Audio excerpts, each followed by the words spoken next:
Hey, y'all. It is me.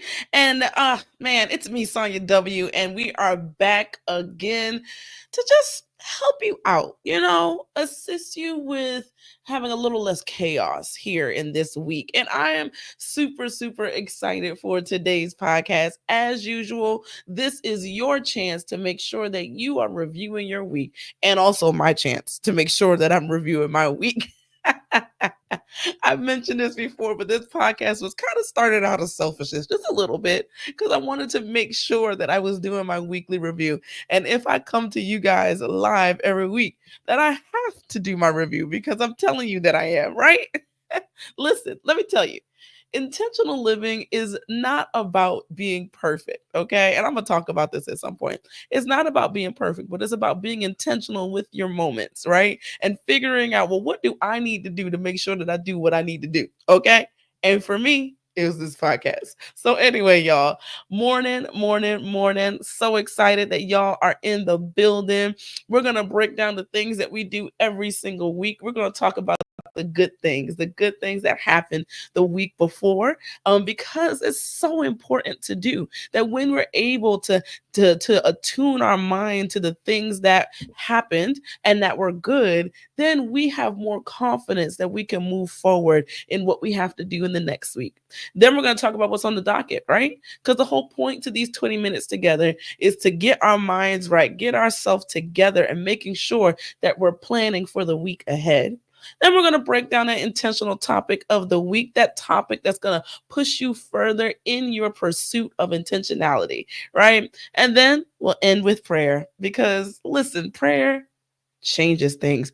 I really don't like that saying, but I say it all the time because it's the truth. Like, it is the truth. Prayer changes perspectives. It changes your perspective, not God's now. Okay? All right. So let's get into today's podcast. All right. So we're back at it again with the good things. Now, this segment again is all about the good things that happened the week before. Because when we're able to look back and see, oh, I got some stuff done. Okay. Yeah. Last week wasn't so bad. Then this week's going to be probably even better, right? So that's the way that this helps you to kind of have that right mindset for the week to come. So for me, I had a lot of good things happen last week, and it was so much fun. Like, okay, so we had a work picnic or work cookout, whatever, I don't know what to call it. We haven't had one of these since before that the pandemic, the thing that we don't talk about, that year that we remember but we don't remember. That year. But anyway, we as a center haven't had a picnic since before that. And it was just so good just seeing so many people, talking to people that we haven't seen in literal years, because since the year that we don't mention, um I have been pretty much remote. I come in if there's a meeting that we need to be in person for, or if something's happening, I may come in for that. And that's a lot of people's stories now. So we were able to see people that we haven't seen in years. Like, even some of the folks that retired came back. Excuse me. So like, it was a really, really good time. And I'm just, it made my heart smile. It did. It did. Then I got to hang out with my sister friends this past weekend. So I have this group of women that I hang out with all the time, and we just had a nice little dinner. We caught up, we talked, we just enjoyed each other, and that is so key. One thing that I am really a big proponent of is being intentional with your friendships, right? Being intentional with the people that you call friends, that you call family. If you go back a few, well, probably several now podcasts, I'm probably gonna have to revisit this.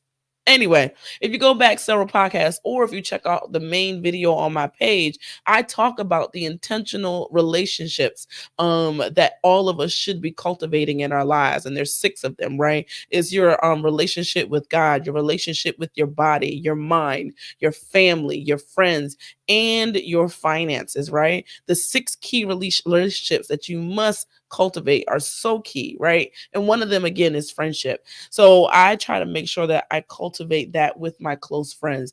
I may not be able to cultivate that all with all the people that I call acquaintance. But I'm really intentional about the specific people in my heart and my life. And that is absolutely fulfilling. I encourage you to do the same.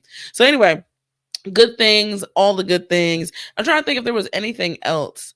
I'm part of this. So my church has small groups, and I'm part of this group that is doing all the things. Okay. Like, it has been so pivotal for me. It's called Freedom Reloaded. We have these curriculums that kind of help us break free from our past and really understand God and how and our lives and all that kind of stuff. And this group has been phenomenal. So there's so much good. Like, I've had a good time. Okay. Good time. Good time. Sunday was great. Got to talk with a lot of cool people. Like, so much good stuff. Okay. Let me know what good happened in your life. What's some good stuff? And it don't even gotta be elaborate. Don't even gotta be good, like something big. Maybe you had your favorite dessert.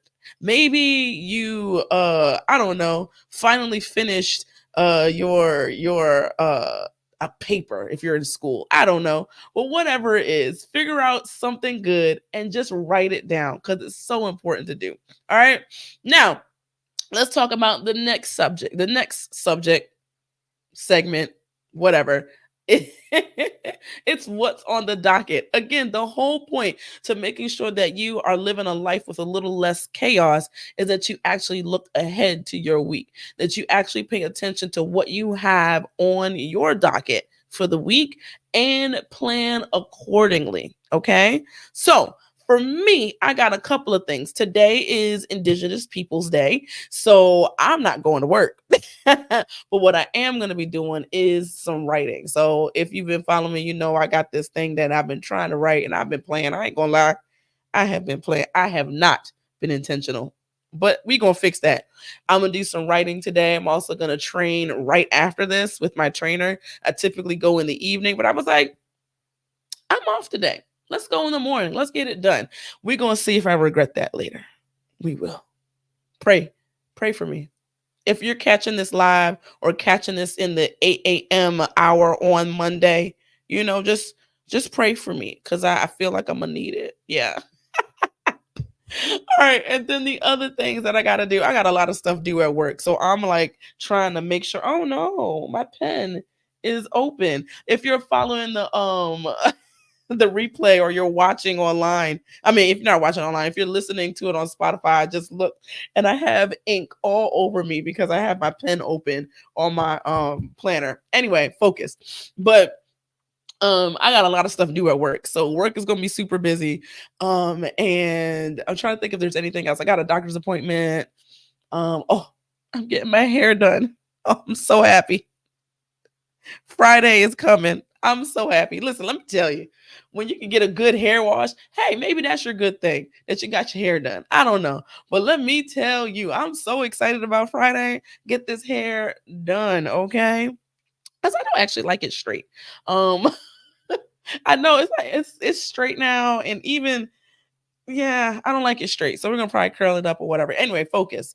But those are the things that's on my docket for the day. Make sure that you get your stuff together for your docket. What do you have in store for you this week? Okay. All right.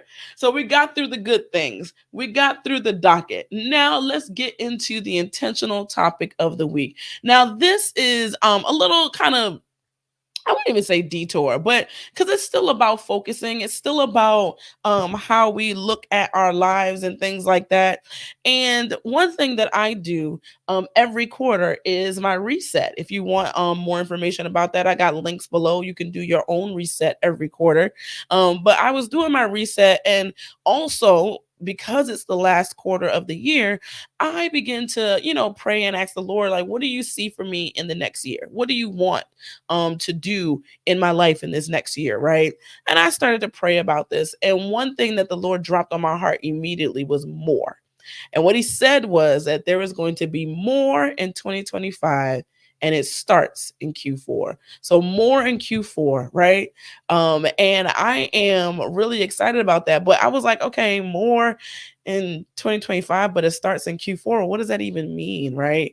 And he gave me this verse, or he dropped this verse in my heart, and it's Joshua 1:3. And it says, I will give you every place where you set your foot, as I promised Moses. And even with that, it was interesting because I was just like, yo, what do you even mean with that? And one thing that really stuck out to me was everywhere you set your foot. And I heard it immediately. More is coming, but you actually got to walk into it. You actually got to work. You actually got to move, right? And what's so funny, so this has been something that I've been kind of mulling on for a while. And matter of fact, what I'm about to talk with y'all about is something that I talked with my leaders. I have a group of volunteer leaders at my church. And we had a nice little, we had our own reset, okay? It was great. We had our own reset for personal and for our church goals and stuff like that, and the things that we want to see happen in our team and in our lives. And it was a great time. And this is something that I'm about to break it down to y'all too. But this is something that I gave to them a few weeks ago, or a week ago actually. And what was so funny is that this week my pastor, he don't know what I did, but this week my pastor was talking about, what are you waiting for? And he literally talked about how God is going to give you little by little, as you grow stronger, as you keep moving, as you get closer. And I was like, oh my goodness, this is exactly what I was talking about with my people. All right. So anyway, I was like, you know what? I want to give this to y'all too. I gave it to my leaders. I've been mulling on it in my own heart, and I wanted to give it to y'all because I want y'all to begin to live intentionally as well. I want you to begin to move like you have something more coming, right? I want you to begin to believe that there is more for you, and to live accordingly, right? Because if you believe there's more, then you're going to do more. If you believe there's more, you're not just going to sit back and let life hit you. If you believe there's more, you're going to begin to work in a way that will allow you to see that more. And that's what I truly believe this is all about, right? Is that we are taking our time to set our foot on the more that we're believing for. Okay. So let me break it down. 3 things that we need to do to see that more come into our lives. Okay. And this hopefully will be quick because, I like to chat. I like to chat. I do. It's a problem. Actually, it's not a problem. Okay. But anyway, so the first thing to do is to prepare your mind. If you are looking to see that more in Q4 and extend it into 2025, you have to prepare your mind first. Joshua 1:10 says, so Joshua ordered the officers of the people. This is Joshua 1:10 and 11. Go through the camp and tell the people, get your provisions ready. 3 days from now, you will cross the Jordan here to go in and take possession of the land the Lord your God is giving you for your own. The Bible was talking about how God already gave the Israelites land. He already said this was yours. But you still have to prepare for that, right? So Joshua told the people to get your stuff together, right? Get your food, get your belongings, get your books, your bags, your belongings, and get going, right? The same has to happen for us. We have to prepare our minds, prepare our hearts, prepare our provisions so that we'll be ready for the more that God has for us. So, what is that intentional move that you need to make? What is that intentional preparation that you need to make in your own life to see the more that you're believing for? Because if you're following me, then that means that you believe that you have more for you. If you're following me, then you believe that there's a reason why you have to be intentional. You have a dream that you are looking towards. You have goals that you're trying to hit. Well, to do that, you have to prepare your mind. What are the things that you have to do to prepare? Is it that you have to write your goals down?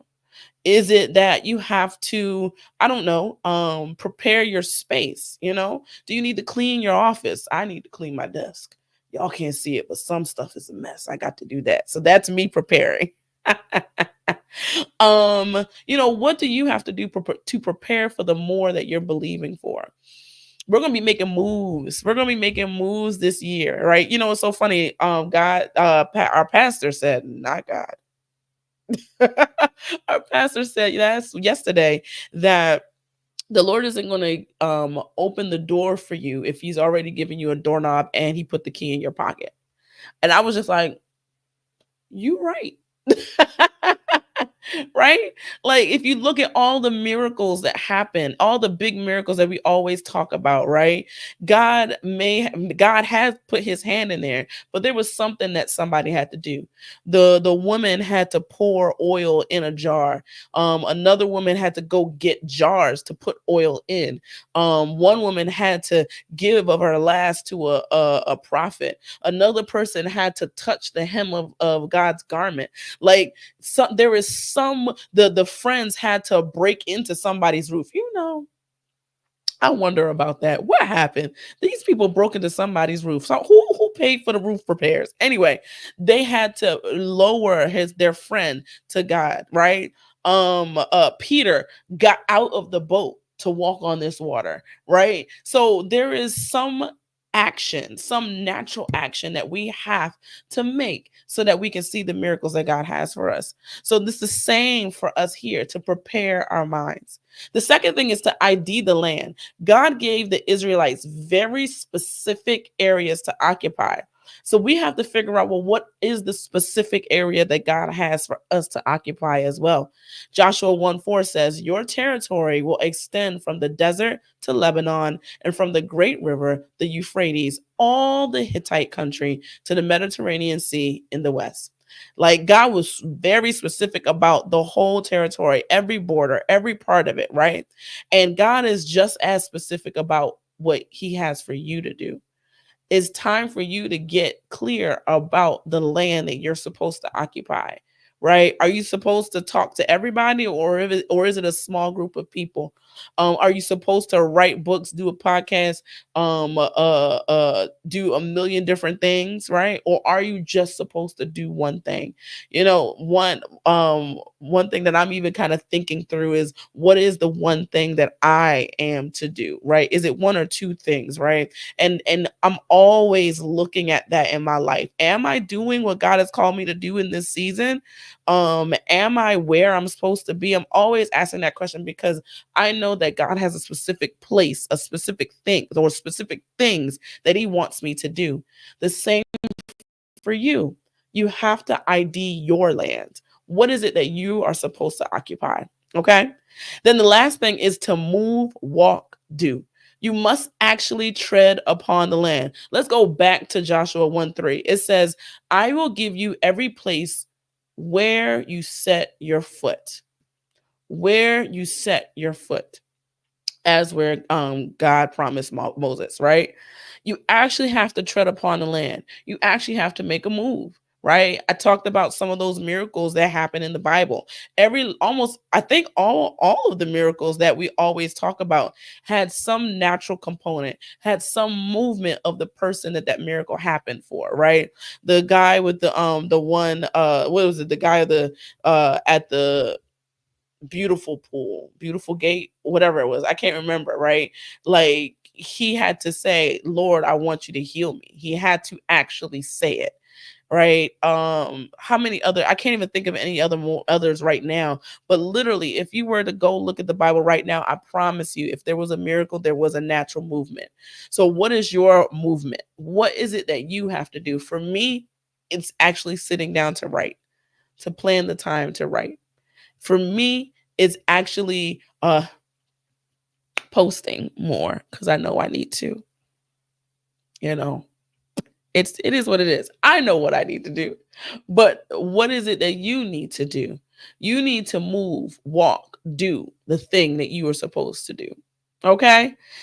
All right, y'all. Well, that's it. All right. I want you to be intentional with the time that you have. More in Q4, but it's going to be predicated by how you move. All right. So make sure that you're preparing your mind, that you're IDing the land, and that you're moving, walking, doing what you're supposed to be doing this quarter. And we're going to come back at the end of it and we're going to see that more has happened. More has happened.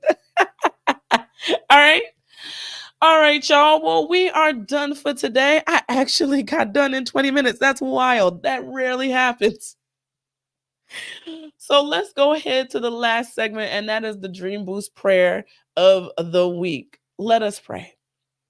Lord, as we continue to move in this final quarter of the year, show us the things that we need to do to prepare our mind to ID the land that you have for us and actually do the things. Remind us that you truly have given us everything that we need through our knowledge of you. Ignite us for the more you have in store.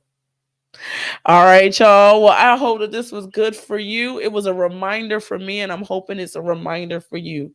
Go make sure that you are taking the time to see the more in Q4. All right. See y'all next week.